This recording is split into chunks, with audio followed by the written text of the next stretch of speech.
Salam bir daha Vacişka. Deməli, bayaqki bu update price göstərmişdim. Burada yenə bu menyuda create new listing var. Bunu eləyəcəyimdir.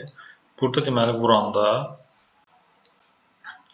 yeni bir səhifə açılır. Amma bu bir kitaba aid yeni bir səhifədir. Yəni bunu hər dəfə eləyəndən sonra təzədən bu əsas yenə səhifəyə gəlib. Burada yenə bu məsələn bu birisini vurmalısan. Belə olunur bu. Bunun deməli məntiqi nədir? Bu hər hansı səbəbə görə biz tutaq ki, bunu göndərmişik Amazon deposuna. Bu hansısa səbəbə görə bu kitabın listingi silinib. Amma kitab orada fiziki olaraq var. Yəni bu bizə deyir ki, təzədən listing yarat. Bunu satılmağını istəyirsənsə. Listing yəni ki, bu Amazonun bizim Amazon səhifəmizin hesabımızın içindəki satış deməkdir. Yəni satış elanı kimi bir şey. Ona listing deyilir. Deməli, burada nələri biz doldurmalıyıq? Burada doldurmalıyıq quantity. Quantity bax burada yazılır. Adətən 1 olur. Çox nadirən 2 olar. Quantity-yə 1 yazırıq. Sonra gəlir yaşa. Burada deyir ki, your price. Price-ı yazmaq lazımdır, qiyməti. Qiymətin hardan yazmaq olar? Birincisi burada new qiymətlər yazılır. Hal-hazırki qiymətlər neçədirsə. Məsələn, 28.47-yə də hal-hazırda ən ucuzu. Əgər burada da olmasa, bu SQ-da burada görürsən 61.98-dən sonra 31.01 yazılıb. Bu qiymətdir. Yəni burada tutaq ki, bəzən olur ki, burada new qiyməti olmur. Hal-hazırda new yoxdursa, onda bura baxıb yazırsan. Burada tutaq ki, biz yazaq 29.95. Sonra bunu yazandan sonra apply edirsən. Apply eləyib, yəni bu başqa şeylərdə də, marketplace-lərdə də, başqa ölkələrdən də almaq istəyənlər onu görsün deyə. Bunu apply eləyəndən sonra o aşağıda indi görəcəyik, orada ümumi bir qiymətlər yazmaq lazım olur. Amma oradan yazıb apply eləyəndə bu hamısı avtomatik çevirir də, o euroya da özü avtomatik çevirir. Sonra gəldik, burada deyir ki, item condition. Condition hardan bilmək olar? Yenə əsasən new olur, amma burada görsən yenə SQ-da N yazılıbdır. N-dırsa deməli bu new-dur. Olsaydı məsələn VG, onda very good olur. Ya da L-nı, ya da L, onda like new olur. N görürsənsə new seçirsən. Bir baxmaq lazımdır amma ona, hər dəfə oradan baxmaq lazımdır ki, nədir. Sonra bizə yenə burada bu birisləri doldurmuruq heç biri, ancaq mənim elədiklərimi eləmək lazımdır. Burada bunu doldurmaq lazım. Our battery is required, no deyirik. Yəni bateriyası yoxdur. Onun üçün o təhlükəsizliyə görə soruşur mütləq. Hər dəfə onu yazmaq biz seçməliyik. Bir də orada package weight yazılıb. Görürsən burada yazıb 2.6. Bunu bura yazırıq. 2.6 olduğu kimi.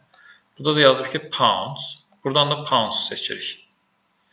Bəzən olur ki, burada məsələn kilograms olur, bəzən olur grams olur. Ona görə də yuxarıdakı rəqəm dəyişir. Burada nə yazdırsa onu seçirik. Bir də bu axırıncı, bu ən əsas şey, fulfillment channel.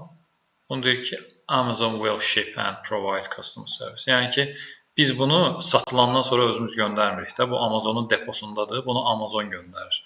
Ona görə mütləq həmişə burada ikincini seçirik. Bu birincini heç vaxt seçmirik. So, gəldim, bu yuxarıda apply elədiyimizə görə bunların hamısı özü avtomatik oldu. Save and finish. Vururuq. Keçir növbəti səhifəyə. Burada da list as FBA. Yəni bu birincinə vururuq. İkincinə vurmuruq. Çünki ikincidə deyir ki, send to Amazon bizim onsuz da kitabımız göndərilibdir. Yəni bu onun üçündür ki, indi göndərək. Burada nəsə aşıqqa verdi bu. Eybi yox. İkincini eləyək. Bəlkə də oldu, nəticəni göstərmədi. Bir dənə də məsələn ikincini eləmək üçün gəlirəm. Burada yenə quantity-yə baxıram. Neçədir? 1-dir. Quantity 1 yazdım bura. Price. Price üçün burada görsən bu FBM-dir. FBA qiyməti yoxdur. Ona görə buradan baxıram 33.15 göndərilibdir. Mən də yazım tutaq ki 32.95. Apply edirəm. Gəldim. Condition baxıram. New.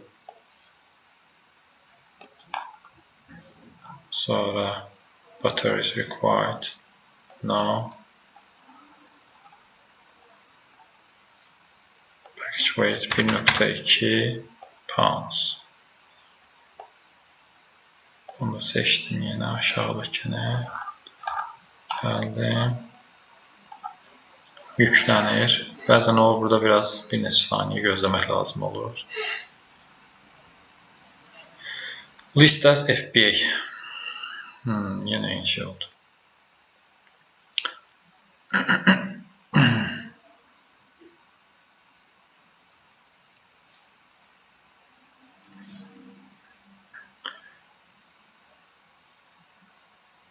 Nəsə trafik varmış güya ona görə. Güya.